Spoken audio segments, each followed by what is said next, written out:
안녕하십니까. 민사특별법 할 시간입니다. 주택임대차보호법하고 상가건물임대차보호법은 개정 논의가 있어서 그거는 이제 연말까지 좀 기다려 왔다가 개정 여부가 확정이 되면 그때 다시 한번 촬영해서 올려드리도록 하겠습니다. 그래서 집합건물법하고 가등기 담보 등에 관한 법률하고 부동산 실거래자 명의 등기에 관한 법률, 요 세 가지 법을 진행하겠습니다. 자, 그 중에서 이제 집합건물의 소유 및 관리에 관한 법률, 이제 줄여서 집합건물법 이렇게 부르는데 조문이 굉장히 많아요. 그 다음에 그 조문 중에서 시험에 자주 출제되는 조문들이 따로 있어요. 이제 그런 조문들을 위주로 기억하시고 나머지들은 이제 가볍게 그냥 한번 읽고 다시 안 봐도 됩니다. 그런 조문들이 굉장히 많습니다. 먼저 집합건물의 소유 및 관리에 관한 법률은 한 동의 건물의 구분 소유권에 관한 법이다라고 생각하시면 돼요. 한 동 건물. 자, 한 동 건물 중 구조상 구분된 여러 개의 부분이 독립한 건물로서라고 돼 있죠. 그러니까 건물이 한 동이 있는데 우리 아파트 생각하시면 각 코마다 독립이 돼 있죠. 그 부분을 말합니다. 그 부분에 대해서 소유권을 목적으로 할 수 있다. 이렇게 돼 있죠. 이때의 소유권이 바로 구분 소유권을 말하게 됩니다.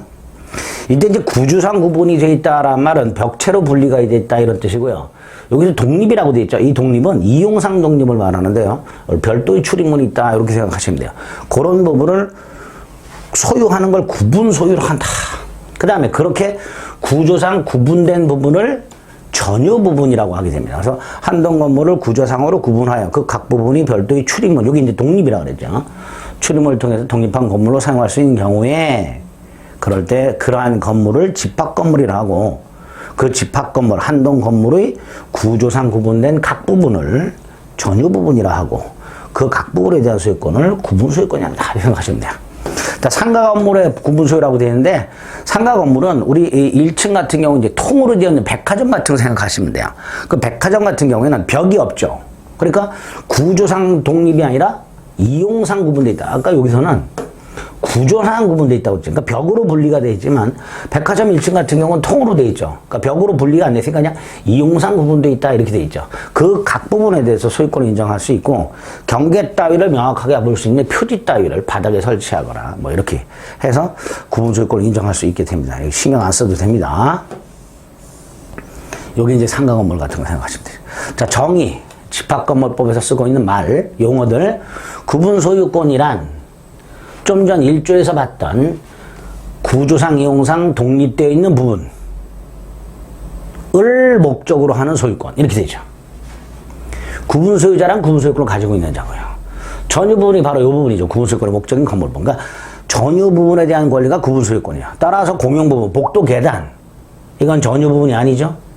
이런 공용 부분이란 전유 부분 외의 건물 부분, 복도 계단, 전유 부분에 속하지 아니하는 건물,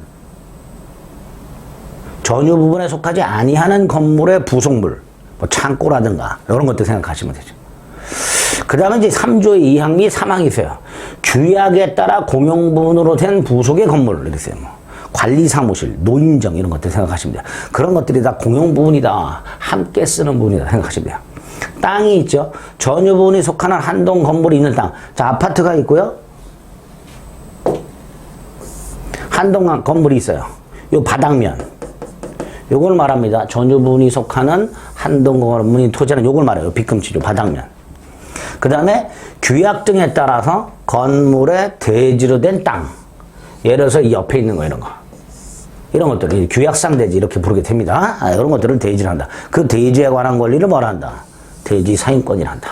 뭐 이렇게 개념을 잡아주시면 되겠습니다. 그러니까 결국 집합건물법은 구성 부분이 한 동 건물의 구성 부분이 세 개가 있는 거예요. 전유 부분이 있고 공용 부분이 있고 대지가 있고요. 그 다음에 그 권리가 각각 구분 소유권, 대지 사용권이 있습니다. 그럼 여기에 관한 권리는 뭐라고 부를까요? 공용 부분에 관한 권리.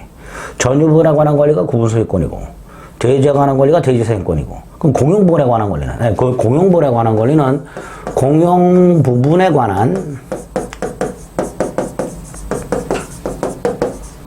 물권 이렇게 불러요. 그냥 요게 이제 이따 13조에서 보게 됩니다. 공용 부분에 관한 물권. 자, 이 공용 부분에 관한 물권은 주로 공유 지분권, 공유 지분권, 자, 이때 지분 비율은 전유 부분 있죠. 101호, 102호, 103호, 뭐 103호, 104호, 201호 전유 부분 전체 바닥면 분에 내가 전유하고 있는, 내가 구분 소유하고 있는 전유 부분의 바닥 면적에 전체 바닥 면적분에 내가 전유하는 바닥면, 공유 전유분의 바닥면, 여기에 지분 비율이 됩니다.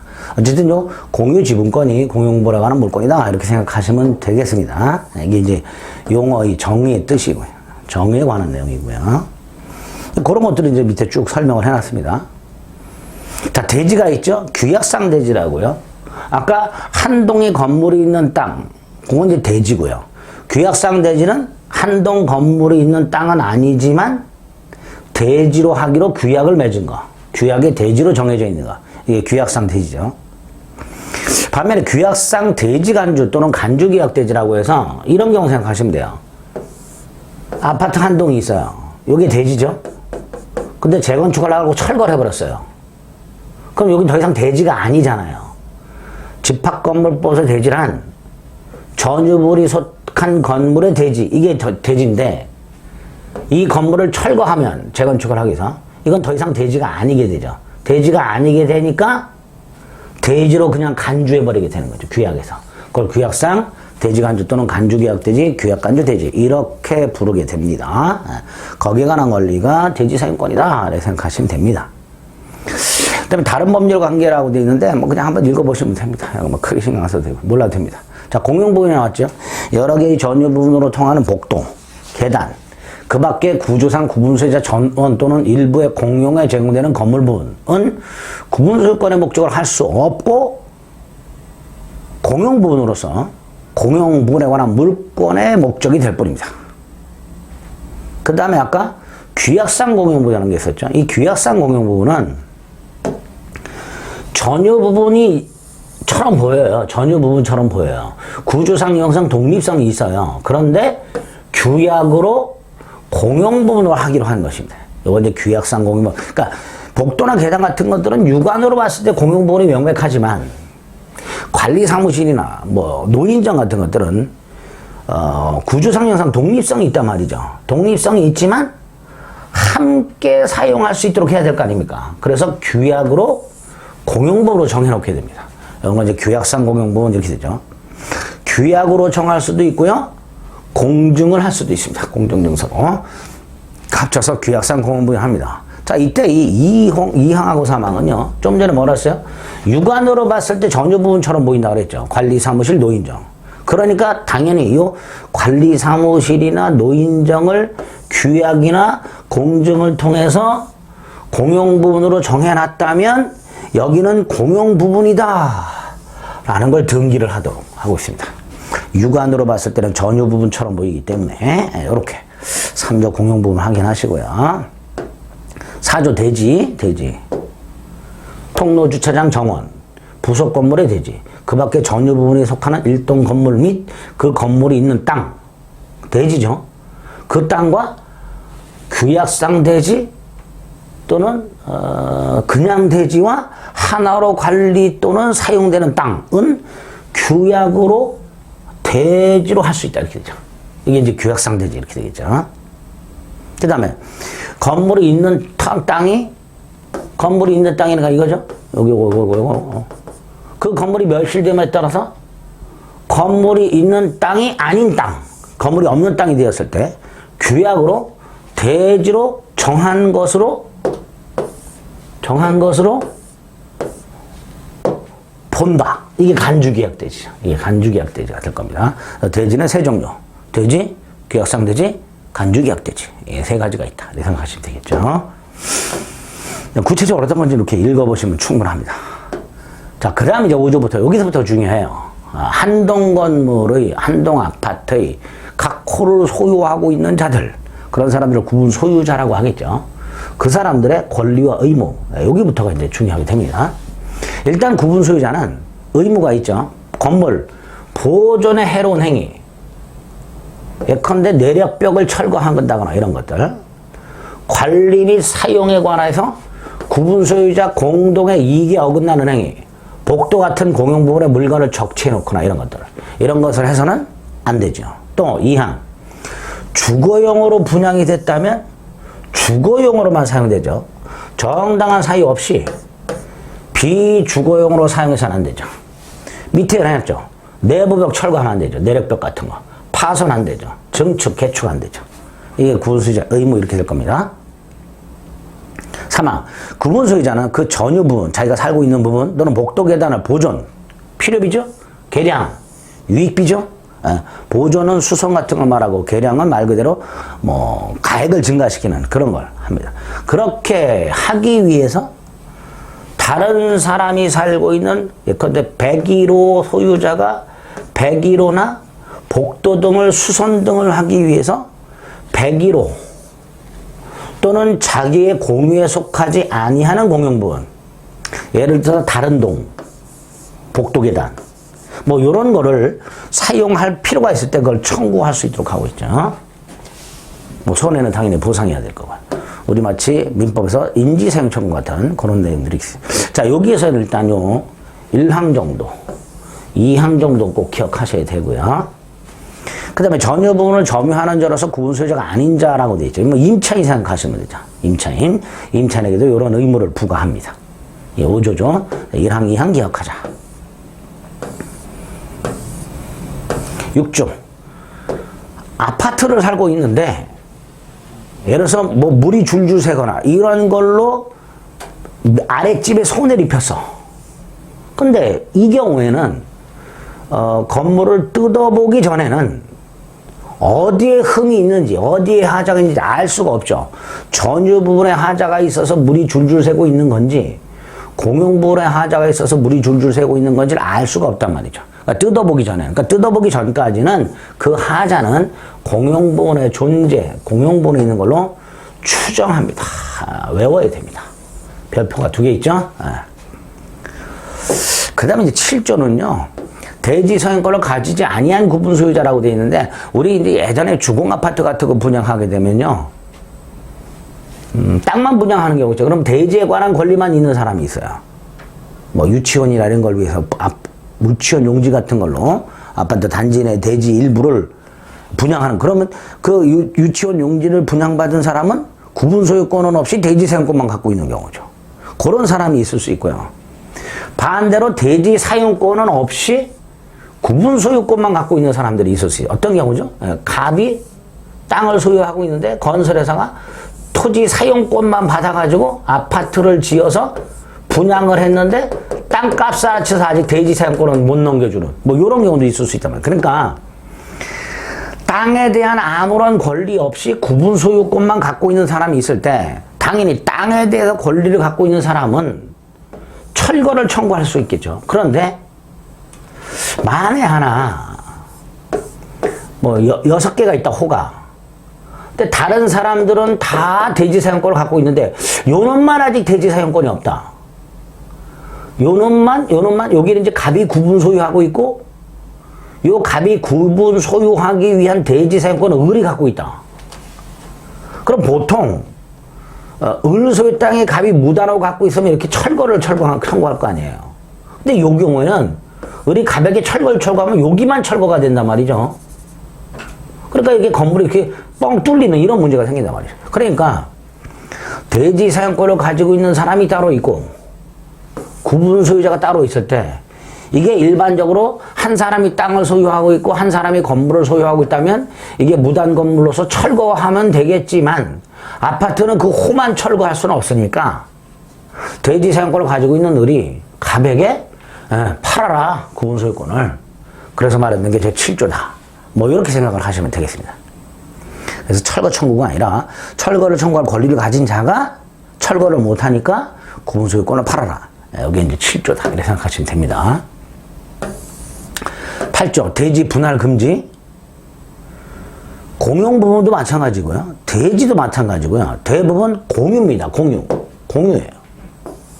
근데 우리 민법상 공유는 분할의 자유가 있죠. 그런데 복도 계단이나 대지 분할하면 안 되죠. 그러니까 분할 청구하지 못한다. 분할 금지를 규정하게 됩니다. 자, 구조는 담보 책임이라고 해서 아파트를 지어서 분양을 했고 분양을 받았는데 건물에 하자가 있더라. 하자가 있으면 당연히 담보 책임을 져야 되죠. 하자 담보 책임이라고. 누가 져요? 시공자. 이렇게 되죠. 건물을 건축하여 분양한 자, 분양자라고 하죠. 분양자하고 우리가 보통 시행사 생각하시고 지주. 이거는 건설회사 생각하시면 되죠. 시행사와 건설회사가 따로 있을 때 시행사인 분양자와 건설회사 둘 다 뭐 해라? 하자에서 담보 책임을 져라. 이렇게 되겠죠. 강행 규정입니다. 그래서 민법에 규정되어 있는 것보다 매수인에게 불리하게 특약을 하면 무효다. 뭐 이렇게 해놨죠. 어쨌든 분양자와 시공자가 하자 담보 책임을 지도록 하는 규정을 두고 있더라. 이건 이제 민법의 수급인의 담보 책임입니다. 자, 담보 책임이 존속기한으로 되어 있죠. 언제까지 행사할 수 있는가? 두 가지가 있어요. 크게. 하나가 건물의 주요 구조부 및 집안공사의 하자가 있을 때는 담보 책임 행사 기간이 10년이에요. 자, 이때 언제부터 10년이냐? 기산일이죠. 그게 이거죠. 전유분의 경우에 전유분의 하자가 있어요. 그러면 그 전유분을 구분 소유자에게 인도한 날, 요때 구분 소유자는 최초 분양받은 사람을 말합니다. 최초 분양받은 사람에게 인도한 날부터 10년 내에 담보 책임을 충할 수 있습니다. 문제는 그 하자로 인해서 건물이 멸실이 되어버리거나 훼손이 되어버리면 더 이상 그 건물은 사용을 못하죠. 고쳐달라고, 이건 이제 고쳐달라요, 이거는. 10년 내에 고쳐달라야. 이걸 이제 하자 보수 청구 이렇게 부르죠. 고쳐달라. 그런데 하자를 건물이 멸실돼 버리면 이 고쳐봐야 의미가 없죠. 그럼 이제 손해배상을 청구하겠죠. 손해배상. 그 손해배상은 1년 행사하는 겁니다. 자, 1년은 요때 이 손해배상은 하자 담보 추구권이라고 부릅니다. 하자를 고치는 걸 하자 보수 청구권이라고 하고요. 요거는 이제 손해배상 청구를 말하는데 이 손해배상 청구는 하자 담보 추구권이라고 부릅니다. 하자 담보 추구권은 손해배상 청구권이다. 이렇게 생각하시면 돼요. 어쨌든 10년 또는 1년. 언제부터? 구분 소유자에게 인도한 날로부터. 뭐 이렇게 되겠죠. 근데 여기 1년은 손해가 발생한 날로부터. 뭐 이렇게 될 겁니다. 해석을 하게 되면. 어쨌든 하자 담보 책임이 있고. 그 다음에 분양자라고 해서 아파트를 분양한 사람들. 그런데 그걸 분양받은 사람들이 관리단이 구성이 되고 관리인을 선임해서 그 관리인이 집합건물 관리 사무를 개시할 때까지 시간이 좀 걸리죠. 그러니까 분양자가 건물과 대지와 부속시설을 관리하라. 방치하지 말고. 그 다음에 분양을 하는 사람들은 표준규약이라는 게 있어요. 이 표준규약을, 집합건물 표준규약을 참고해서 공증을 해서 규약에 맞먹는 것을 정해서 분양계약 체결하기 전에 분양받을 사람에게 줘라. 이렇게 돼 있죠. 표준규약을 참고해서 만든 규약을 분양받을 사람에게 줘라. 그 다음에 분양자는 예정된 매수인이라고 되죠. 이제 분양받은 사람들이죠. 분양받은 사람들. 분양 신청해서 분양받은 사람들. 그 2분의 1 이상이 구분소유권 이전 등을 했을 때 관리단 집회. 왜 모아야 돼요? 규약 설정해야죠. 관리인 선임해야죠. 그 관리단 집회를 소집할 것을 구분소유자에게 통지하라. 분양자들의 2분의 1 이상이 구분소유권 이전 등기를 했다면 그때부터 규약의 설정 및 관리인 선임이 필요하니까 관리단 집회를 소집하세요 라고 구분소유자들에게 통지하란 말이죠. 그리고 통지받은 날부터 3개월 내 관리단 집회를 소집할 것을 명시하라. 그 통지에는 명시해야 돼. 이 통지 받은 날부터 3개월 내에 소집하세요. 이런 식으로. 만약에 이 통지 받은 구분소유자들이 통지를 받은 날부터 3개월 내에 집회를 소집하지 않으면 분양자가 지체 없이 소집하도록 하고 있습니다. 당연하죠. 빨리 규약 만들고 관리는 선임해서 관리를 해야 되니까 이런 식의 규정을 두게 됩니다. 10조 공용부문은 누구에게 속하는가? 당연히 구분소유자 전원의 공유죠. 다만 우리 최근에는요, 뭐 여러 동이 있을 때 각 출입문마다 번호키를 달아가지고 외부인의 출입을 막는 경우가 있죠. 이런 경우에는 그 동 일부 구분 소유자만이 공용하죠. 그럴 때는 그 일부 공용 부분이라고 해서 그 사람들의 공유가 되면 전부 공유가 아니라 전원 공유가 아니라 어쨌든 공용 부분은 원칙이 구분 소유자 전원 공유다 이렇게 생각하시면 됩니다. 자, 이제 공유자의 권리가 나와요. 각 공유자는 복도 계단을 용도에 따라 아주 중요합니다. 지분 비율이 아닙니다. 용도에 따라 사용수익 이렇게 되죠. 그럼 그 지분권은 어떻게 정하는가? 아까 말씀드렸죠? 전유 부분 면적 비율이라고. 전체 전유 부분 바닥 면적 분의 나의 전유 부분의 면적. 이게 지분권이 됩니다. 물론 일부 공용 부분으로서 면적이 있다. 그러면 그거를 면적 비율에 따라서 소유자의 각 소유자들이 갖고 있는 전유 부분 면적 비율에 따라 나눠가지고 그 비율을 다시 계산하게 됩니다. 근데 2항은 몰라도 됩니다. 1항은 꼭 기억하셔야 됩니다. 1항은 13조. 당연한 거죠. 101호 소유권과, 즉 구분 소유권과 복도 계단에 관한 권리. 복도 계단에 관한 권리가 뭐예요? 요거죠? 요거. 공용부분에 관한 물건이죠. 밑에 써있네요. 공용부분에 관한 물건. 이게 뭐예요? 요거죠? 공용부분에 관한 지분권. 101호에 대한 소유권인 구분 소유권하고 복도 계단에 관한 권리는 당연히 반드시 함께 움직여야 되죠. 그러니까 공용부분에 관한 물건은 전유부분의 처분에 따를 수밖에 없고, 따라서 공유자는 전유 부분은 그대로 둔 채 복도 계단에 관한 권리를 절대로 팔아먹을 수 없으며, 그래서 공용부분에 관한 물건의 득실 변경은 따로 등기 안 해도 된단 말이죠. 전유 부분과 일체로 움직이기 때문에 따로 등기가 필요하지 아니하다. 이 13조 아주 중요한 조문입니다. 집합공부에서 중요한 조문이다라고 생각하시면 돼요. 14조 일부 공용부분의 관리. 일부 공용부분의 관리를 하는 중 구분소유자 전원에게 이해감 있는 사항과 어쩌고 저쩌고 전원의 집회 몰라도 됩니다. 이런 거 안 봐도 돼요. 안 봐도 됩니다. 자만할 때 한번 읽으세요. 자, 공용부 변경 이건 기억해야 돼요. 복도 계단을 바꿀 때는요, 관리단 지폐를 소집해서 구분 소유자의 3분의 2, 구분 소유자는 각 코마다 1이 있다. 각 코. 그러니까 아파트가 100세 되면 구분 소유자는 100이야. 100. 어쨌든 구분 소유자의 3분의 2 이상과 요 의결권이라고 돼요. 요 의결권이 지분 비율이에요.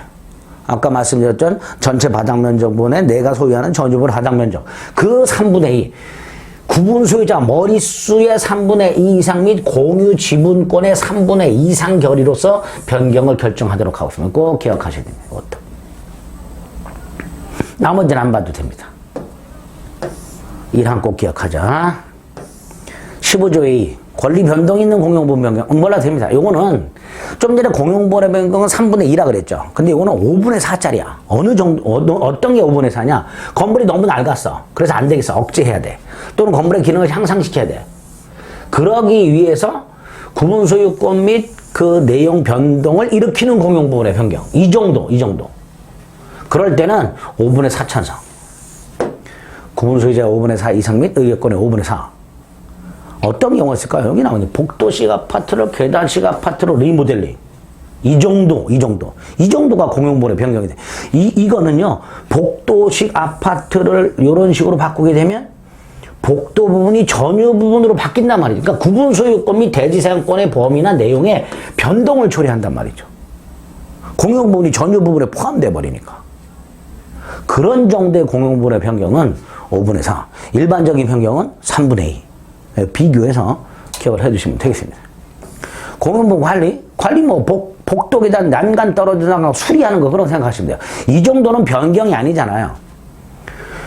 계단에 난간이 떨어져 나갔다. 그때는 통상 집회결이 돼요. 통상 집회결의는 구분 소유자의 과반수 및 의결권의 과반수. 이게 통상 집회결의예요. 다만 보존행위, 좀 전에 말씀드린 그 수선행위는 각 공유자가 공용부분 관리에는 보존이 들어있고 이용이 들어있고 계량이 들어있는데 이 이용 계량이 뭔지가 애매해요. 그러니까 그냥 아예 공용부분 관리는 통상 집회결인데 그 관리 중에서 수선만은 각자 할 수 있구나 이렇게 생각하죠. 그리고 임차인도 의결권 행사의 수도를 하고 있죠. 임차인도 의결권을 구분 소유자가 가지고 있는 의결권을 행사할 수 있도록 하고 있는데, 일항 기억해야 돼요. 일항 기억하자. 다른 건 안 되는데, 이 공용부분 관리에 관한 사항에 대해서 보존행위 각자 해야 되는데, 그거 말고 보존행위 이외의 관리는 통상집행결의잖아요. 이건 공용부분 변경까지는 안 가는 거잖아요. 변경까지는 안 가니까 임차인도 소유자 의결권을 행사할 수 있도록 요 집회에 참가해서 임차인도 의결권을 행사할 수 있도록 그렇게 하고 있는 겁니다. 관리는 그렇다. 변경은 안 되고. 공용부분에 관한 뭐 각종 부담들, 수리비용 이런 것들은 지분 비율로 부담하라 이렇게 돼 있죠. 지분 비율 17조. 18조 수선적립금. 수리가 당장 필요하지 않지만 수리가 필요할 때 돈 걷으면 안 거치니까 미리 이렇게 쌓아놓는 거 있죠. 그게 수선적립금이에요. 따로 이 집합법에서 개정해서 넣어놨습니다. 관리단 집회 결의에 따라 수선 계획을 수립하고 언제쯤 수리하겠다. 1년 내 엘리베이터를 한번 수선해야 돼. 이런 식으로. 그 다음에 관리단은 미리 그 적립금을 징수 적립할 수 있다. 이렇게 되죠. 물론 다른 법령에서 장기 수선 계획이 수립되어 충당금 또는 적립금이 징수 적립되는 경우는 따로 간다. 주택법 같은데 장기 수선 충당금 같은 거 있을 거 아닙니까? 그럴 때는 그걸로 하고, 그게 없을 때 규약에서 관리단이 이렇게 징수해서 적립할 수 있다. 이렇게 되는 거죠. 그 수선 적립금은 구분 소유자로부터 징수하는 거죠. 임차인이 아니라 관리단에 귀속한다. 이렇게 돼 있죠. 조문 간단히고 확인하시면 돼요. 새로 개정돼서 들어와 있으니까. 자, 집합건물법 18조입니다. 여기 보면 이제 제목이 공용부분에 관해서 발생한 채권의 효력이라고 되어 있죠. 이렇게 생각하시면 돼요. 예를 들어서 이제 다세대가 있어요. 6세대가 있다. 근데 계단 난간이 떨어져 나간 걸 발견한 301호 소유자가 자기 돈으로 고쳤어. 이게 보존행위죠. 지난 시간에 보존행위는 각자가 할 수 있다고 그랬죠. 이렇게 했어요. 수리비가 60만 원 들었어요. 지분 비율이 똑같아요. 그러면 각 10만 원씩 부담하면 되죠. 공용분에 관한 부담 지분 비율로 한다 그랬으니까. 그럼 이제 301호 소유자가 60만 원을 지출한 다음에 50만 원을 각 구분 소유자에게 나눠서 청구하면 되는 거죠. 이렇게 10만 원씩 내놔. 그게 공유자 합의 301호 난간을 수리한 301호 소유자가 뭐 100일, 102, 200일, 202, 302호 소유자에게 행사하는 채권이 되겠죠. 그런데 이 101호 요 놈이 수리비 10만 원 안 주고 요걸 팔아먹고 이사를 갖고 새로 소유자가 왔어. 그 사람이 요 사람이죠. 그 특별 승계인. 그 사람에게 10만 원 내놔. 할 수 있다. 이렇게 되는 거죠. 수리비 같은 거 부담 안 하고 도망가는 사람들이 꽤 있고 그러니까 일단 새로 이사 온 사람이 받아라. 이 사람한테 받아라. 그럼 얘는 이제 기존 소유자를 찾아가지고 말이죠. 내놔. 그렇게 해야 되겠죠. 어쨌든 새로운 소유자에게 요 채권 행사할 수 있도록 하고 있습니다. 자, 20조. 19조는 몰라도 됩니다. 20조. 생략 이런 건 찾아볼 생각하지 마세요. 몰라도 되니까. 자, 20조. 우리 지난 시간에 101호에 대한 구분 소유권과 복도 계달에 관한 공용본에 관한 물권은 일체적이라 그랬죠. 절대로 분리 처분 못 한다 그랬죠. 그런데 집합건물법 권리가 하나 더 있죠. 대지 사용권. 그럼 당연히 101호 소유권과 대지 사용권도 일체적으로 움직여야 되죠. 그게 20조죠. 전유 부분과 대지 사용권의 일체성이라고 해서 구분 소유자는 그가 가지는 전유 부분에 관한 권리가 있죠. 그 권리를 처분하게 되면 대지 사용권도 같이 처분된다는 거예요. 구분 소유자가 땅에 대해서 가지고 있는 대지 사용권은 그가 갖고 있는 전유 부분의 처분에 따르다. 따라서 구분 소유자는 전유 부분과 분리를 해가지고 대지 사용권만 팔아먹을 수가 없다. 다만 대지가 넓은 아파트 단지들이 간혹 있죠. 이럴 때는 이 대지가 남아도니까 요것만 팔아먹을 수 있지 않느냐. 이런 생각할 수 있죠. 그래서 이런 경우가 있을 수 있어서 대지에 관한 권리를 관리단 규약에서 따로 팔아먹을 수 있도록 정할 수 있도록 정하도록.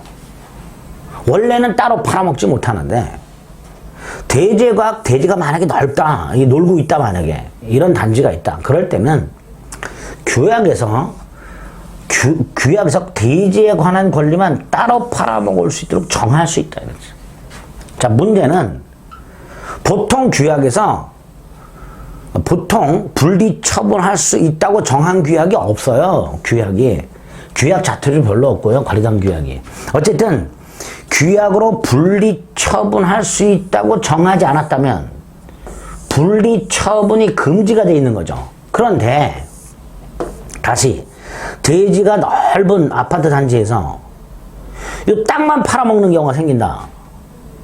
그런데 분리 처분은 금지가 돼 있다. 금지되어 있는데 대지 사용권만 분리해서 팔아먹었다. 그럼 이 분리처분 금지에 위반한 거잖아요. 근데 이 사람은 모르고 샀어. 그럴 때는 분리처분 금지가 등기가 되어 있지 않다면 이 땅이 집합 건물의 대지임을 모르고 산 사람한테는 대항을 못하도록 하고 있습니다. 이게 사망입니다. 이 사망도 아주 중요하죠. 사망은 특히 분리처분 금지, 분리처분 금지. 등기가 되어 있어야 제3자에게 대항할 수 있고요. 등기가 안 돼 있으면 제3자 중에 자기가 산 땅이 집합 건물의 대지라는 사실을 모르고 산 사람, 그 사람한테는 찍소리 못하도록 이렇게 되어 있습니다. 20조도 중요한 조문 중에 하나입니다. 21조 그냥 한번 읽어보세요. 구분 소유자가 둘 이상 있는 전유 부분을 소유하는 경우, 공유하는 경우 생각하시면 돼요. 101호를 부부가 공유하고 있어요. 이렇게. 아니군요. 갑이라는 사람이 한동 아파트에 101호도 소유하고 있고 102호도 소유하고 있어요. 큰일 날 뻔했네.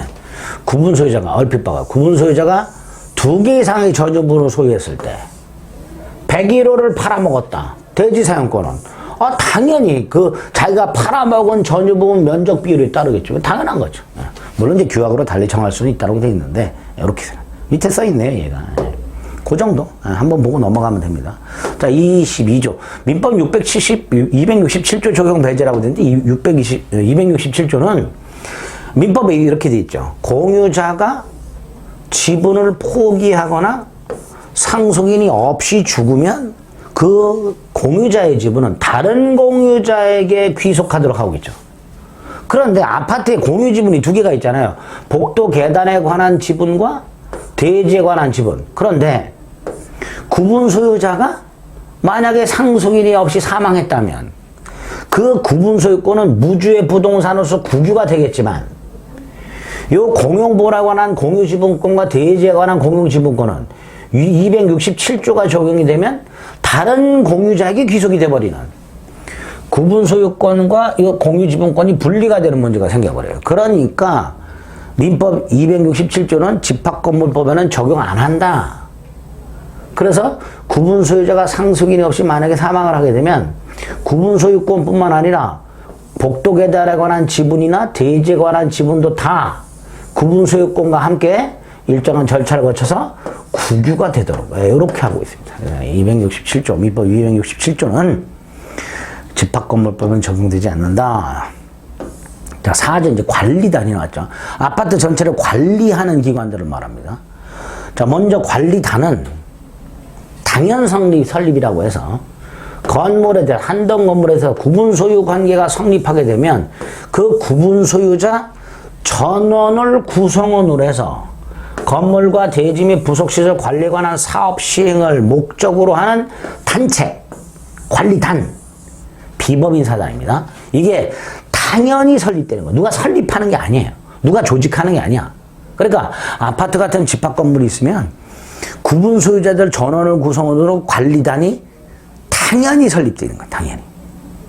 그러니까 각 아파트 단지마다 관리단이라는 게 이미 존재하고 있는 거예요. 당연히 설립됩니다. 당연히 설립입니다. 누가 따로 조직하는 게 아닙니다.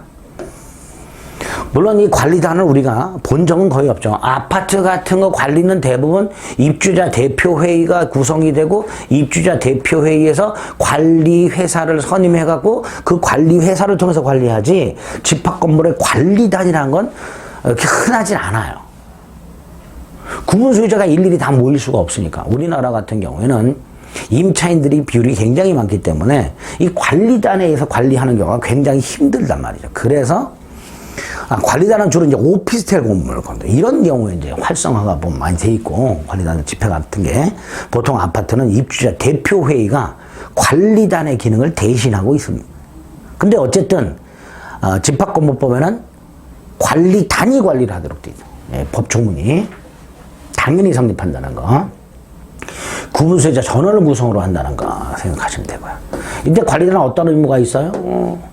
건물의 관리, 사용 관한, 공동이익을 위하여 구분소유자의 권리와 의무를 행사, 이행하라. 이렇게 되어 있죠. 이게 관리단의 의무가 되겠죠. 자, 이 관리단 대표기관이 있습니다. 관리인이라고요. 자, 관리인은 요거 1항 기억해야 돼요. 구분소유자가 10인 이상일 때 선임해야 됩니다. 우리 다세대 같은 경우 8세대가 있어. 구분소유자가 8명 있어. 그럼 관리인 선임 안 해도 돼요. 그러니까 관리인은 구분소유자가 10인 이상일 때만 선임하도록 하고 있다는 거. 10인 미만이라면 선임 안 해도 된다는 거. 이때 관리인은 관리단 대표기관인데 꼭 구분소유자가 아니어도 돼. 법인도 되죠. 임기는 2년 범위에서 뭐 1년일 수도 있고 1년 6개월일 수도 있고 규약으로 정하도록 하고 있습니다. 그리고 이 관리단은 관리단 집회 결의로 선임 또는 해임하죠. 이때 의결 정적소는 통상입니다. 통상.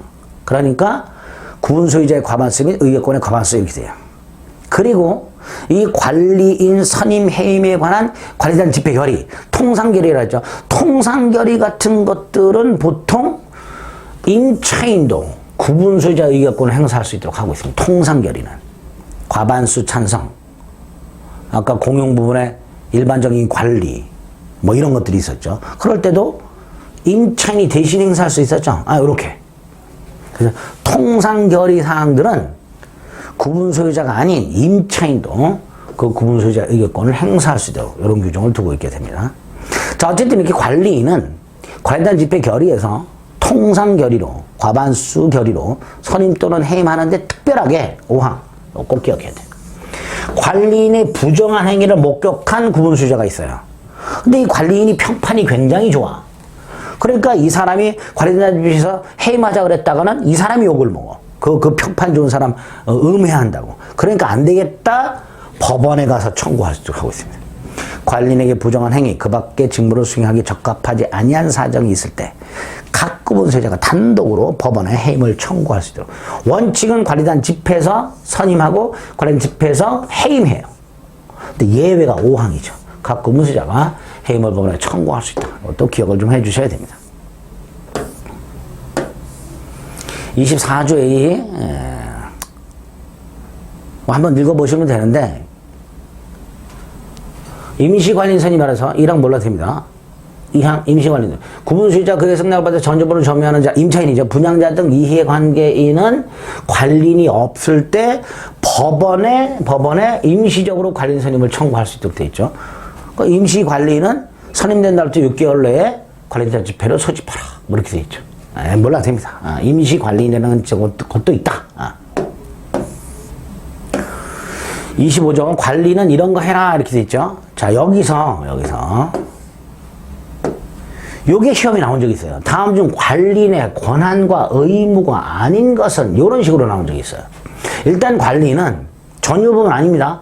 공용 부분 보존, 공용 부분 관리 변경에 관한 관리단 집회 결의를 집행, 공용 부분에 관한 보존행위 또는 공용 부분에 관한 관리 변경에 관한 관리는 아까 통상 결의가 있었죠.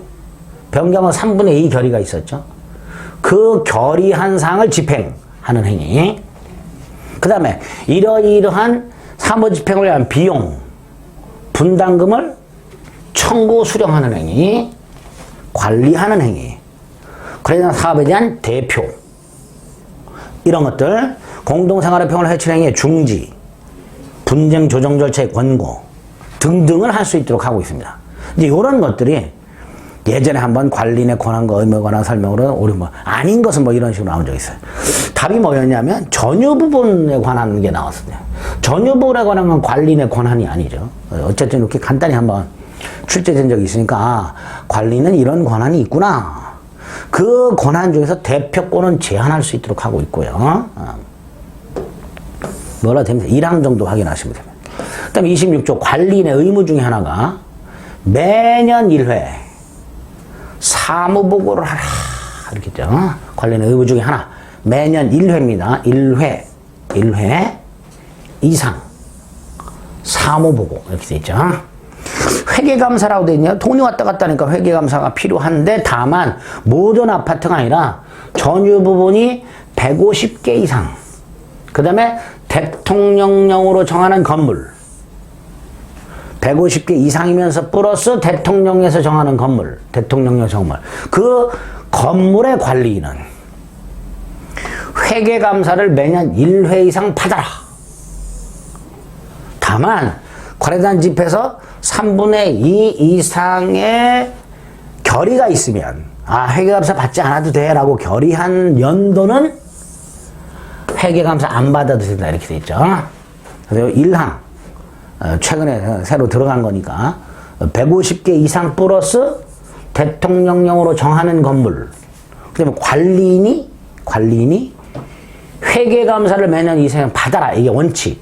단 3분의 2 이상 찬성이 있으면 그 연도에는 안 받아도 된다. 이렇게 회계감사에 관한 내용 확인하시면 됩니다. 하도 이제 관리비를 삥땅 치는 경우가 많으니까 그렇게 되죠. 자, 근데 관리위원회가 있죠. 관리인이 있죠. 관리인의 업무를 감독하는 기관입니다. 그게 관리위원회죠. 관리단에는 규약으로 관리위원회를 둘 수 있고 관리위원회는 어떤 일을 한다? 관리인의 사무집행을 감독한다. 그죠? 그래서 1항, 2항 관리단에는 관리규약으로 관리위원회를 둘 수 있고 관리위원회는 사무집행을 감독한다. 이렇게 되죠. 만약에 관리위원회를 두었다면 관리는 아까 관리인이 해야 되는 행위가 있죠. 그 행위를 할 때는 관리위원회 결의를 거쳐라. 이렇게 되어 있죠. 1항하고 2항 정도 확인하시면 됩니다. 관리위원회는 아까 관리단에 둔다 그랬고 관리단은 구분소유자 전원으로 구성이 되니까 구분소유자 중에서 선임하죠. 구분소유자 중에서 선출하도록 하고 있고요. 그 다음에 임기는 관리인과 마찬가지죠. 2년 범위에서 규약으로 정하도록 되어 있습니다. 관리위원회라는 게 있다. 자, 관리단이 아파트 관리 사업을 하다 보면 채무 부담하는 경우가 있죠. 예컨대 수리를 했다. 엘리베이터를 교체했다. 근데 수리비가 기존에 받아놓은 수선 청담금, 아까 적립금이 있었죠. 그걸로 다 못 줘, 모자라. 그러면 구분 소유자들이 책임을 져야죠. 그게 이거죠. 관리단 채무에 대해서 구분 소유자들이 당연히 책임을 져야 되겠죠. 그래서 관리단이 그 돈으로 엘리베이터 교체 비용을 전부 줄 수 없을 때 구분 소유자들이 자기 지분 비율에 따라 갚아야 될 책임을 져라. 그런데 어느 한 사람이 그걸 책임 안 지고 아파트를 팔고 나갔다. 새로운 소유자도 그 소유권 취득하기 전에 발생한 채무에 대해서 책임을 져라. 내가 이사 오기 전인데 내가 왜 책임지냐. 그런 말이 못한다. 자기가 소유권을 취득하기 전에 발생한 채무에 대해서도 책임을 져라. 이렇게 되어 있습니다. 조금 납득이 안 되지만 이런 조문도 있다. 27조. 규약은 관리단의 자치법규를 말하는 거죠. 뭐라고 되어 있어요? 건물과 대지, 부속시설의 관리 사용을 한 구분소유자들 사이에 사항 중 이 법에 없는 것을 규약으로 정하여야 한다가 아니라 정할 수 있다. 정할 수 있다. 그죠? 반면에 이제 2항, 일부 공용물에 관한 사항은 따로 정할 수 있는 거죠. 그죠? 일부 공용물에 관한 사항으로서 구분소유자 전원에게 이해관계가 있지 아니한 사항은 규약으로 따로 정하지 아니하면 일부 공용물을 공유하는 구분소유자의 규약으로, 즉 일부 구분소유자의 규약으로 정할 수 있다. 이렇게 되어 있죠. 일부 구분소유자의 규약이 있을 수 있다. 이런 규약들은 당연히 구분소유자가 아닌 자의 권리를 침해할 수는 없겠죠. 그 다음에 지방자치단체장은 표준규약을 마련해서 보급하도록 하는 의무를 두고 있습니다. 이런 걸 규약이라 한다. 어쨌든 규약은 핵심이 규약의 설정이 강제되어 있지는 않다는 거. 두 번째, 일부 구분 소유자의 규약도 있을 수 있다라는 거. 그다음에 지자체장이 표준규약을 마련해서 보급하도록 하고 있다라는 거. 요 정도 확인하시면 되겠습니다. 자, 규약을 만약에 설정하거나 설정된 규약을 변경하거나 폐지할 때는 몇 분의 몇? 4분의 3 찬성. 4분의 3 찬성. 이런 거 확인하시면 돼요. 4분의 3 찬성 정도만 확인하시면 됩니다. 1항만 보시면 돼요. 밑에 건 안 보셔도 됩니다. 1항 4분의 3 찬성이 필요하다. 보관 및 연락? 그냥 읽어보시면 됩니다. 집회 권한? 관리단 사무? 필요 없어요. 이거 보시면. 자, 정기관리자집회 기억합니다. 관리는 회계연도가 끝난 후 3개월 내에 정기적으로 관리단집회를 소집하여야 한다. 이걸 정기관리단집회라고 합니다. 매년 회계연도 종료 후 3개월 내에 이렇게 되죠. 소집할 수 있다가 아닙니다. 소집하여야 한답니다. 반면에 33조는 임시관리단집회죠. 자, 첫째, 필요하다고 인정할 때 관리인이 소집할 수 있고요. 두 번째, 구분소유자 5분의 1 이상이 목적사항을 구체적으로 밝히고 소집을 청구할 수 있어요. 관리인에게. 그럼 관리인은 소집해야 돼요. 두 번째, 이렇게 청구가 있는데 일주일 내에 관리인이 청구일로부터 2주 내의 날, 청구가 10일, 일주일 내 17일 내, 청구일로부터 2주, 24일 이내의 날, 예컨대 뭐 23일, 20일 관리인자 집회 일로 정하고 소집 청지 절차를 밟아야 되는데 그걸 밟지 않으면 청구한 자가 소집할 수 있도록 하고 있죠.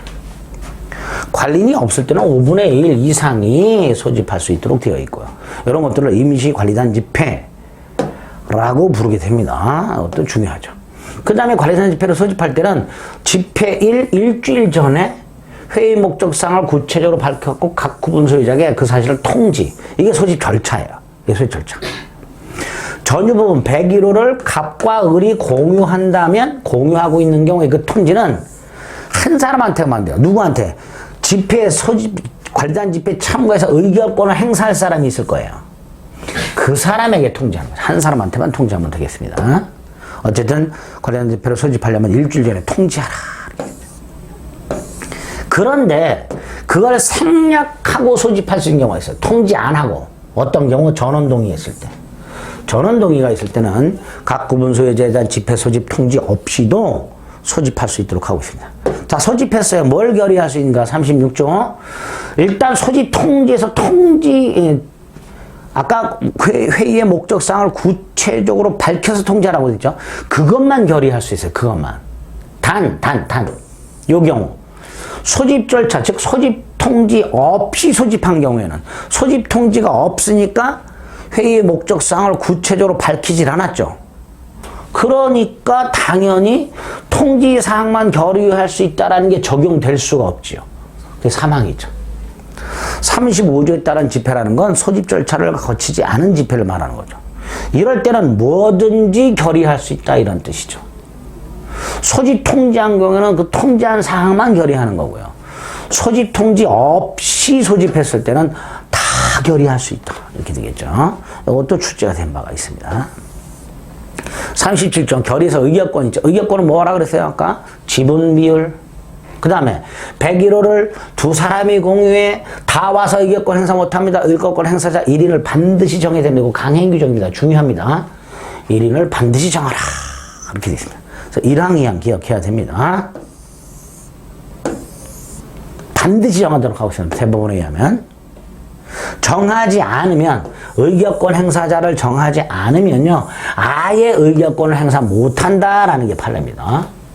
의결권 행사자를 101호를 여러 사람이 공유하고 있을 때 관리단 집회에서 의결권 행사자를 반드시 1인을 정해야 되고 그 사람을 정하지 않으면 아예 의결권 행사 못한다가 판례입니다.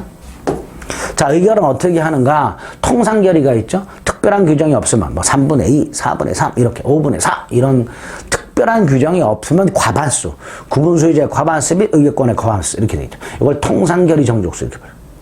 의결권은 참석해서 직접 할 수도 있고 직접 할 때 서면 또는 메일링 이런 것들로 할 수도 있죠. 또 대리인을 통해서도 할 수 있죠. 서면으로 할 수도 있고 의결권 행사는 전제적 방법으로 할 수도 있고 대리인을 통해서 할 수도 있더라. 이렇게 되겠죠. 의결권 행사 방법이 나옵니다. 전자서명법에 따라서 우리 뭐 이렇게 스마트폰으로 뭐 문자 확인하고 뭐 이렇게 휴대폰 번호 확인하고 뭐 해가지고 하는 거 있죠? 그런 거 생각하시면 돼요.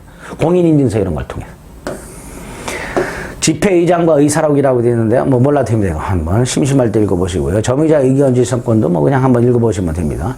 전자적 서면 또는 전자적 방법에 의한 결의라고 되어 있죠. 이거는요. 관리단 집회에서 결의할 것을 정한 사항에 관해서 구분 소유자 5분의 4 이상 및 의결권의 5분의 4 이상의 서면 또는 전자적 방법, 서면 또는 전자적 둘 중에 하나 또는 두 개 다 하자고 합의하게 되면 관리단 집회에서 결의한 걸로 본다. 무슨 뜻이죠? 관리단 집회를 굳이 소집하지 않고 요렇게 5분의 4 이상의 찬성이 있으면 서면 또는 전자적 방법이나 두 개를 합쳐가지고 결의할 수 있다 이런 뜻이에요. 모이지 않고. 원래는 관리단 집회를 소집해가지고 결의해야 되는데 구분 소유자가 너무 많다면 소집 못하는 경우가 있을 수 있으니 굳이 소집하지 않았다 하더라도 요렇게 결의하면 관리단 집회에서 모여서 결의한 걸로 봐주겠다. 그게 1항의 취지입니다. 1항 확인합니다. 41조. 이렇게 규약이랑 관리단 집회에서 결의한 것은 구분 소유자에게 당연히 효력이 있으면서 새로 이사온 규약을 만든 후 집회 결의 후 새로 소유권을 취득한 자에게도 그대로 효력이 있게 됩니다. 42조. 결의 취소에서는요, 관리단 집회 결의가 마음에 안 들어. 그럴 때는 집회 결의가 있었다는 걸 안 날부터 6개월, 결의가 있은 날로부터 1년. 집회 결의가 있었구나. 1월 10일 날 결의가 있었는데 20일 날 알게 돼서 그때부터 6개월. 그게 아니라면 1월 10일 결의한 날부터 1년 내에 법원에다가 결의 취소의 소송을 제기할 수 있는데 두 가지입니다. 집회 소집 절차나 결의 방법이 법령 또는 규약이 위반된 경우 또는 현저하게 불공정한 경우가 있고, 요거는 결의 내용이죠. 이건 형식적인 거고 이건 실질적인 내용이 법령 또는 규약이 위반된 경우예요. 현저하게 불공정한 경우는 없어요. 당연하죠. 내용이 현저하게 불공정한 경우라는 건 개인이 판단할 수 있는 영역이 아니잖아요. 그죠? 누구든지 다 나한테 불공정하다고 생각할 수도 있으니까. 그래서 소집 절차 결의 방법 법령이 법령 또는 규약에 위반되는 경우하고 현저하게 불공정 둘 중에 하나. 그 다음에 내용은 법령 또는 규약에 위반되는 경우에 결의 취소를 제기할 수 있도록 돼 있다는 거. 그 정도. 43조는 아까 구분 소유자는 공동의 이익에 반한 행위를 못하도록 돼 있었잖아요. 그거. 그 행위를 했다. 또는 할 우려가 있다. 그럴 때 관리인이나 관련 집회에서 결의로 지정이 된 구분 소유자. 그때 집회에서 뭐 101호, 201호 이렇게 지정돼서 그 사람이 모든 사람이 아닙니다. 관리인하거나 지정된 구분 소유자가 정지, 결과 제거, 예방 조치 청구할 수 있도록 하고 있습니다. 다이렉트로 청구하거나 또는 소송을 제기할 수도 있죠. 정지 청구 소송, 제거 청구 소송, 예방 소송, 예방 조치를 하라는 소송. 그 소송 제기는 결의가 있어야 되죠. 결의가 관련된 배결의. 5전 아까 이거죠. 건물의 보존에 해로운 행위 하지 말아라 이렇게 되어 있습니다. 44조는 그럼에도 불구하고 계속해서 해로운 행위를 하는 거예요. 아까 예를 들어서 내력벽을 철거하고 있는 사람 생각하시면 내력벽을 철거하고 있는 사람한테 철거하지 말아라 청구하는 거야. 그런데 그럼에도 불구하고 철거하고 있다면 다시 가가지고 너 101호 사용하지 말아라 할 수 있어요. 그런데 요거는 101호를 사용하지 말라는 건 개인의 소유권을 제한하는 거잖아요. 그러니까 반드시 소송으로 해야 돼요. 법원에다가 저 101호 소유자 전업요 내력벽 철거하고 있는데요. 철거하지 말라 그랬는데도 말 안 듣고 계속 철거합니다. 아예 101호를 사용하지 못하도록 해주세요라고 소송으로 청구할 수 있어요. 근데 요 소송을 제기하려면 4분의 3 찬성이 필요합니다. 4분의 3.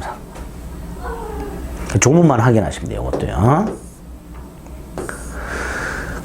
그래서 하여튼 법원으로부터 사용 금지 청구까지 해서 받아냈어요. 사용 금지를 시켰어. 그런데도 불구하고 몰래 와가지고 기어코 내력벽을 뜯어내고 있더란 말이죠. 아, 심각한 사람이죠.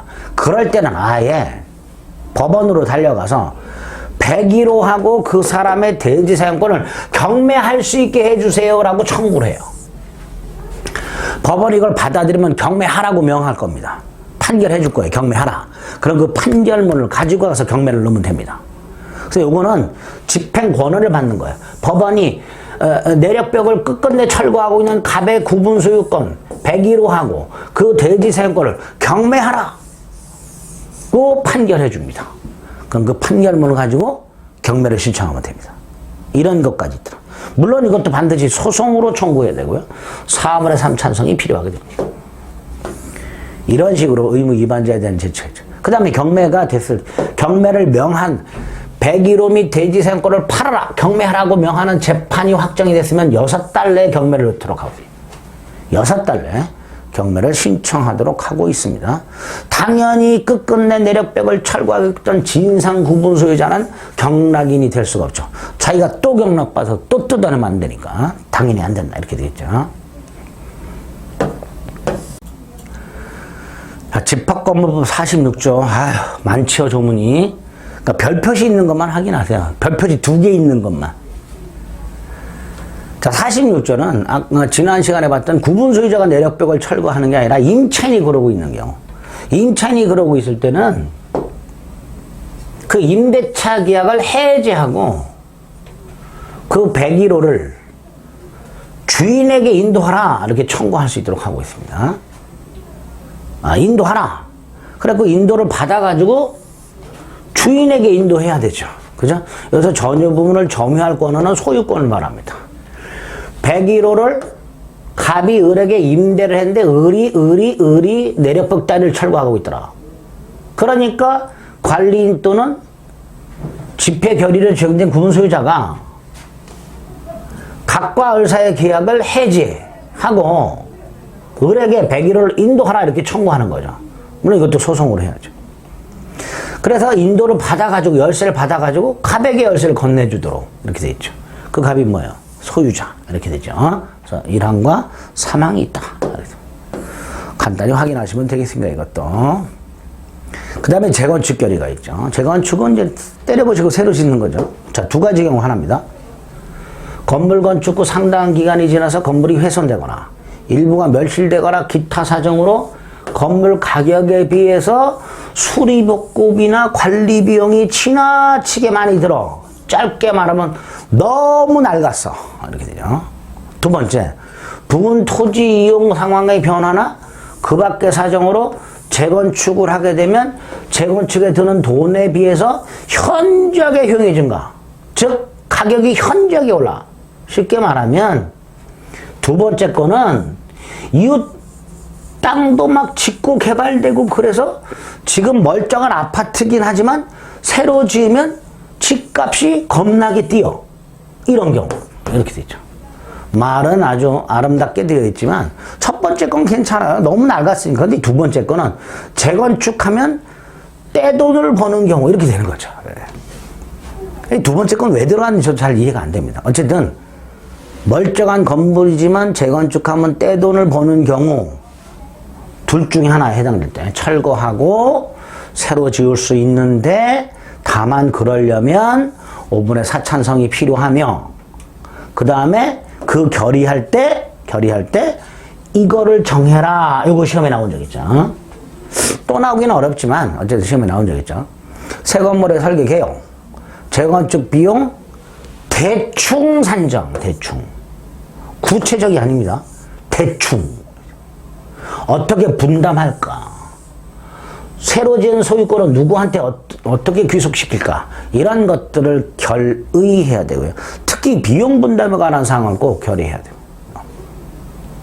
이 정도 재건축 5분의 4하고 결의사항 확인하시고요.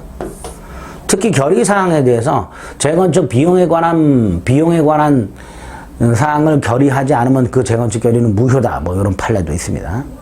자, 재건축 결의했어요. 그런데 5분의 4 찬성인데 반대하는 사람이 있을 수 있죠. 그러니까 반대하는 사람에게 한 번의 기회를 더 주자. 5분의 4 찬성이한 재건축 결의가 있어. 근데 그 재건축 집회를 소집한 자가 있어. 근데 결의에 반대한 놈들이 있어. 이놈들에게 야, 재건축 결의 됐다. 한 번 더 기회를 줄게. 참가할래? 이거를 대답해라. 반드시 서면으로 촉구하도록 되어 있습니다. 그러니까 반대했던 자에게 한 번의 기회를 더 기회를 더 주자 이런 뜻이죠. 그 1항이죠. 촉구받은 구분 소유자는 2달 내에 회답을 해야 되죠. 2달 내에. 그런데 회답을 안 했어. 중요합니다. 재건축에 참가하지 않겠다. 참가하겠다가 아닙니다. 참가하지 않겠다는 것을 회답한 걸로 보게 됩니다. 이게 재건축이고요. 반면에 이제 건물이 일부가 멸실됐어요. 자, 건물이 일부가 멸실됐으면 복구를 해야 되는데요. 2가지로 나눠졌습니다. 건물 가격의 2분의 1 이하가 멸실됐어. 반대로 건물 가격의 2분의 1 초과 멸실이 있어요. 2개가 있습니다. 사항에 보면 건물이 일부가 멸실됐는데 일항 본문의 경우를 제외한다고 되어 있으니까 결과적으로 건물 가격 2분의 1 초과 멸실이 되는 거죠. 근데 2분의 1 이하 멸실은 각 구분 소유자가 멸실된 공용부분 등을 복구한 다음에 비용을 청구하면 돼요. 각 구분 소유자가. 반면에 2분의 1 초과 멸실은요. 이거는 이제 구분 소유자들이 고민하는 거예요. 복구할까, 재건축할까, 아예. 이렇게 고민. 2분의 1을 초과해서 멸실됐으니까 많이 멸실됐잖아요. 그러니까 이거는 복구보다는 재건축이 나을 수도 있죠. 그러니까 이 경우에는 재건축과 마찬가지로 5분의 4 이렇게 되냐. 2분의 1 이하 멸실이냐, 2분의 1 초과 멸실에 따라서 복구 방법이 다르다. 이렇게 생각하시면 됩니다. 50조. 51조 단지관리단 몰라도 됩니다. 자, 집합건물 분쟁조정위원회가 있죠. 집합건물법에 적용받는 건물과 관련된 분쟁을 심의하고 조정하기 위해서 지방자치단체에 집합건물 분쟁조정위원회를 두도록 하고 있죠. 이게 집합건물 분쟁조정위원회라고 부르는 위원회입니다. 자, 이 집합건물 분쟁조정위원회에서는 뭘 심의조정하는가? 자, 요 심의조정사항. 요게 이제 나올 가능성이 약간 있지요. 건물 하자에 관한 문장이 있고요. 관리인, 관리위원, 선임해임 또는 관리단, 관리위원회의 구성 운영에 관한 문장. 자, 요거 조심하세요. 공용부분 보존관리 변경입니다. 전유 부분이 아니고요. 공용부분 보존관리 변경에 관한 사항. 관리비 징수 관리 및 사용. 규약의 재개정. 그럼 요것도 재건축 관련 철거 비용 분담 및 구분 소유권 귀속에 관한 분쟁이라고 있습니다. 원래 권리에 관한 분쟁은요, 법원의 전속적 권한이에요, 법원에. 그런데 집합건물 분쟁조정위원회라는 행정청에서 할 수 있도록 해놨습니다. 그래서 3호하고요, 3호하고 6호 정도, 6호 정도 기억하셔야 돼요. 그 다음에 최근에 문제가 되는 게 뭐예요? 층간소음 같은 거, 이런 분쟁. 이런 문제에 대해서 집합건물 분쟁조정에서 심의 조정하도록 하고 있다라는 거, 뭐 시행령 한번 읽어보시면 되고요. 조정위원회 구성 몰라도 되고요. 자, 조정통지 봅니다. 조정위원회는 당사자 일방으로부터 분쟁조정 신청을 받았다. 그 다음 지체 없이 분쟁 상대방이 기죠. 통지하라. 통지받은 상대방은 7일 내에 조정에 응할 것인가를 조정위원회에 통지하라. 7일 내에. 지체 없이 통지하라. 받은 다음부터 7일 내에 다시 통지하라. 이렇게. 날짜만 조심하시면 되고요. 불개시 몰아도 되고. 조정 절차. 조정 신청을 받으면 조정 불응 또는 조정 불개시 결정이 있는 경우를 제외하고는 조정을 해야 되죠. 통지받은 사람이 나 불응할래. 뭐 이런 경우를 제외하고는 해야 되죠. 지체 없이 개시하고요. 60일 내 절차를 마쳐야 되지만 이항. 그 기간을 30일 범위 내에서 한 차례만 연장할 수 있도록 하고 있습니다. 한 차례만. 그리고 연장한 사유가 있겠죠. 언제까지 연장한다고 정하겠지. 그거를 분명하게 서면 통지하도록 하죠. 서면 또는 구두가 아니라 서면 통지하라 이렇게 돼 있죠. 그 다음에 조정 절차를 개시하기 전에 뭐 이렇게 의견 들을 수 있고요. 사항 절차를 마쳤어요. 그럼 조정안을 작성하겠죠. 지체 없이 각 당사자에게 조정안을 보여주겠지요. 그 조정안을 본 당사자는 본 날부터 14일 내에 이 조정안을 수락하겠다 여부를 조정위원회에 통보하도록 하고 있습니다. 자, 그 다음이 중요합니다. 만약에 14일 내에 수락 여부를 통보하지 아니하면 보통은 부정적인 결론이 나와요. 거부한 걸로 본다 이렇게 나와요. 근데 여기는 수락한 것으로 본다 이렇게. 조정안을 거절한 것으로 본다가 아니라 조정안을 수락한 걸로 본다. 이렇게 몇 가지 요런 것들이 이제 절차적인 것들이 조문이 출제될 여지가 좀 있으니까 요 조정의 절차는 체크해 드린 걸 꼭 좀 확인해 주셔야 됩니다. 조정의 중지 몰라도 되고요. 나머지 벌칙 같은 거 다 몰라도 됩니다. 여기까지가 집합건물법 내용이에요. 이거 조문 많죠? 이런 것들이 있다라고 생각하시면 되겠습니다. 자, 가등기 담보 등에 관한 법률은 간단히 봅니다. 가등기 담보 등에 관한 법률은 돈을 빌려주고요. 담보를 제공받아요. 101호 아파트를. 그 다음에 돈을 못 갚으면 101호 소유권을 넘겨주기로 해요. 그리고 채권자 입장에서는 채무자가 돈을 못 갚으면 101호 소유권을 안전하게 가져와야 되니까 뭔 장치가 필요하죠. 그래서 담보물에다가 채권자 이름으로 가등기를 해놓거나 미리 소유권 등기를 해놓거나 그렇게 해놓은 게 가등기 담보 등에 관한 문제로 적용 대상이 되는 거예요. 그런 경우에. 그래서 이 법은 빌린 돈이라고 생각하세요. 채용물, 빌린 돈을 반환하는 것에 한해서 돈 빌린 사람이 차주입니다. 빌린 돈을 대신해서 101호 소유권을 이전할 것을 약속했을 때 그 약속 당시 가액이 5억, 빌린 돈 1억, 플러스 이자 1,000만 원, 합 1억 1,000을 초과해. 그럼 어떤 일이 일어나요? 채권자는 1억 1,000, 이자까지 하여 1억 1,000인데 채무자가 돈을 안 갚으면 5억짜리를 가져가니까 채권자는 폭리를 취한단 말이죠. 그래서는 안 되겠다 해서 만드는 게 가등기 담보법이죠. 그래서 그런 경우에 담보 설정 계약과 그걸 목적으로 맞춰진 채권자 이름의 가등기, 채권자 이름의 소유권 등기, 이거의 효력을 정함을 목적으로 한다 했죠. 요게 가등기 담보고요. 요게 양도 담보 또는 매도 담보라고 부르는 거예요. 이게 가등기 담보 등에 관한 법률의 목적이 됩니다. 요렇게 조문을 이해하시면 되죠. 구체적으로 밑에 쭉 써놨죠. 정의. 담보계약이란 우리 민법 608조에서는 대물변제약이 무효로 만들고 있어요. 그 예약. 대신 101호로 돈을 갚겠다는 약속. 명칭은 뭐든 상관없습니다. 그 계약에 포함되거나 그 계약과 함께하는 담보계약. 목적물에서 돈을 못 갚으면 소유권을 넘겨주기 하는 계약. 그걸 말합니다. 두 번째, 채무자 등이 나와요. 채무자 등은 세 사람입니다. 채무자, 물상보증인, 돈은 갑이 빌렸고 101호는 부인 을소유, 중간에 팔았어. 제3취득자 병. 이렇게 세 사람이 채무자 등 이렇게 됩니다. 그러니까 담보가등기는 담보 목적 가등기를 말하죠. 강제경매, 담보권 실행 경매가 아니라 일반 채권자가 하는 경매를 말하고요. 등이라고 되어 있으니까 담보권 실행 경매를 포함하겠죠. 강제경매 등 그러면 강제경매와 임의경매 이렇게 되죠. 후순위 권리자는 담보가등기가 된 후에 지상 저당권 따위라든가 전세권 따위라든가 뭐 이런 걸 취득한 사람들. 담보가등기 권리자보다 나중에 돈 빌려준 사람들, 이런 사람들 생각해 주시면 되겠습니다. 여기는 개념이고요. 쭉 설명을 드렸습니다. 자, 이렇게 가등기 담보권이 설정이 되면 을이 갑에게 1억을 빌려주고 101호에다가 을의 이름으로 가등기를 해놨는데 갑이 돈을 안 갚는다. 그럼 을은 이 가등기권, 담보 가등기권이라는 권리를 행사해서 1억을 회수해야 되는데 그 방법이 저당권자처럼 경매를 넣어가지고 채권을 해소하는 방법도 있고요.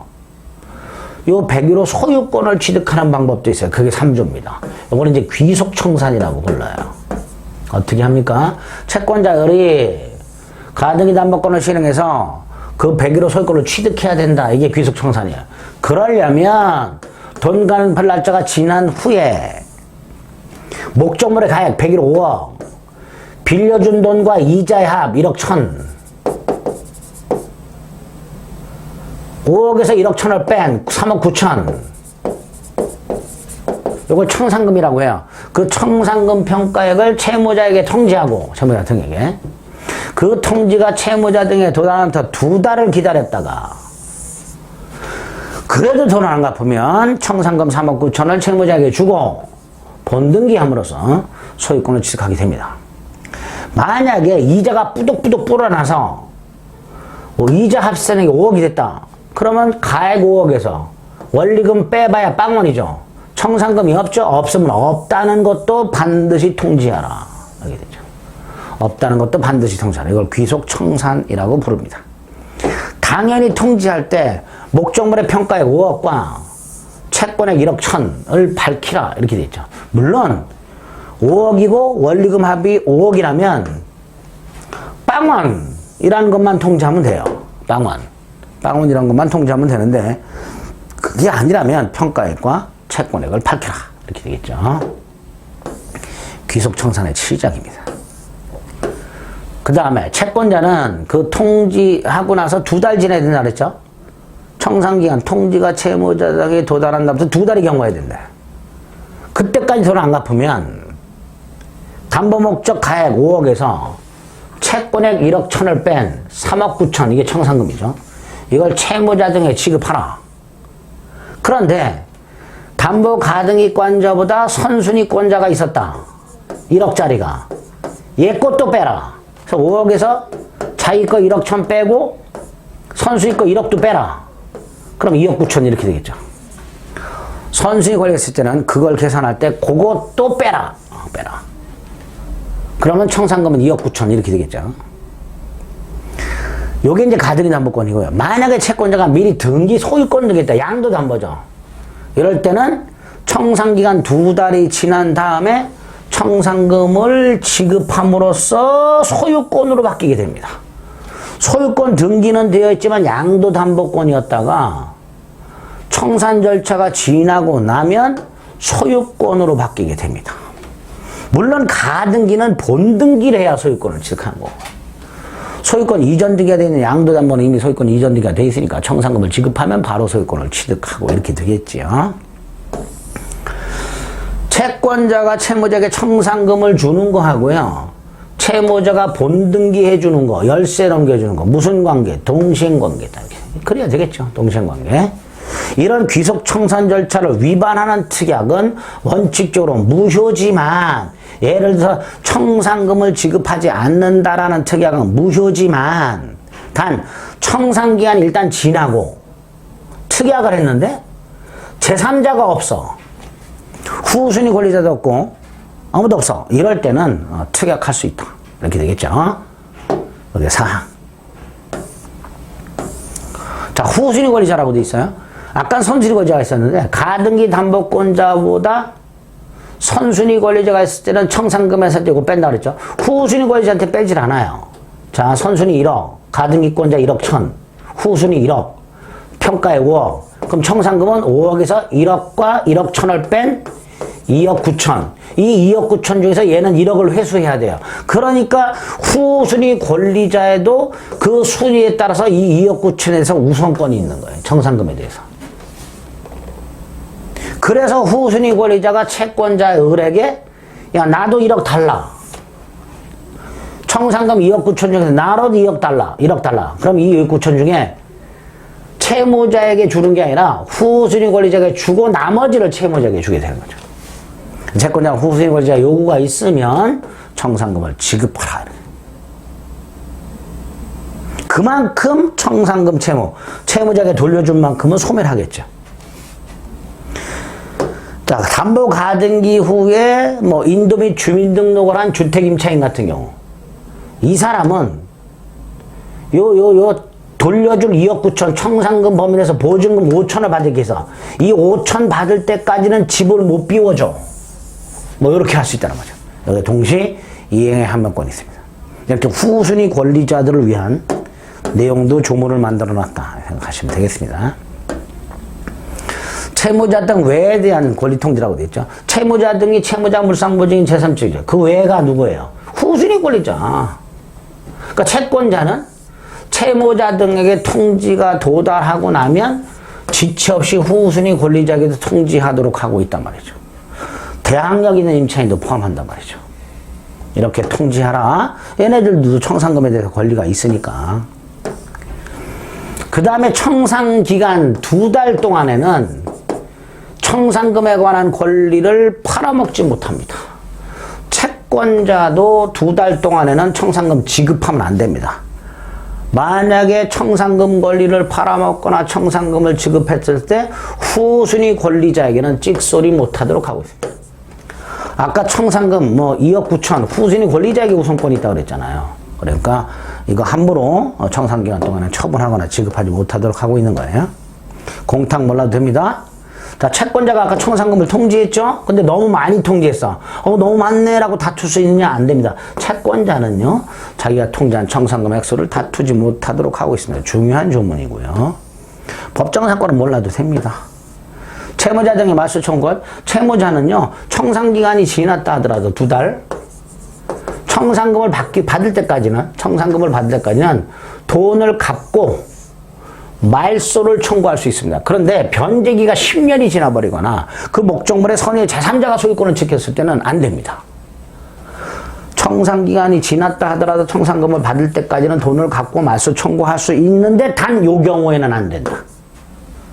변제기 지난 때부터 10년 경과 제3자, 선의의 제3자가 소유권 지키고 이때는 안 된다. 경매 청구, 담보가등기 권리자는 경매도 할 수 있어요. 이미 경매. 그러면 저당권으로 봐요.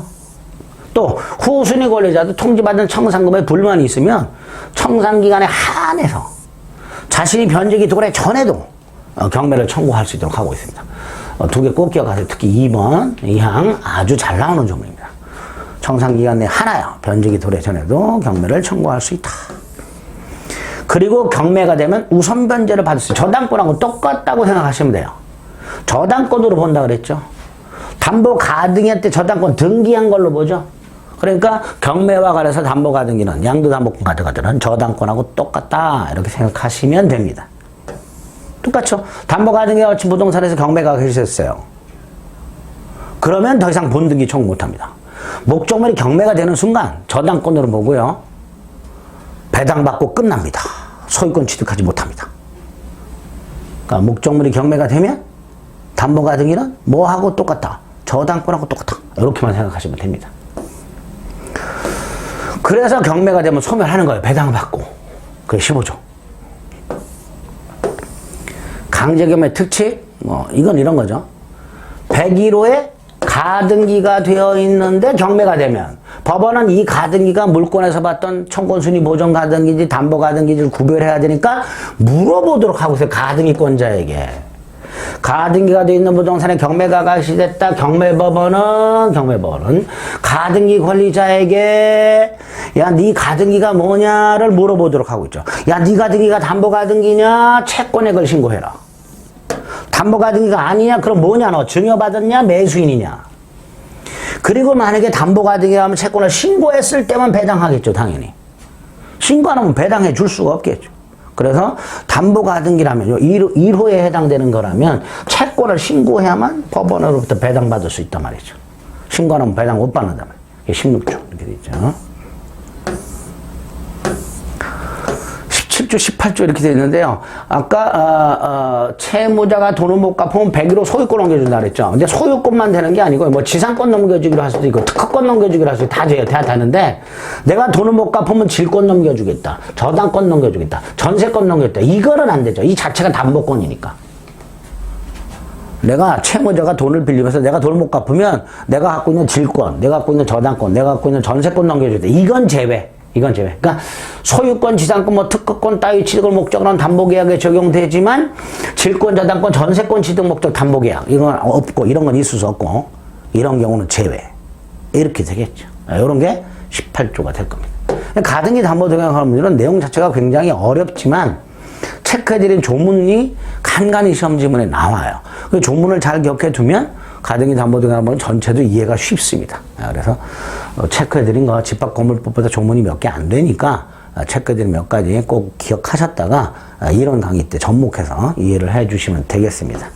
자, 이제 하나 남았습니다. 부동산 실거주자 명의 등에 관한 문제 오늘 시간을 달리해서 보도록 하겠습니다.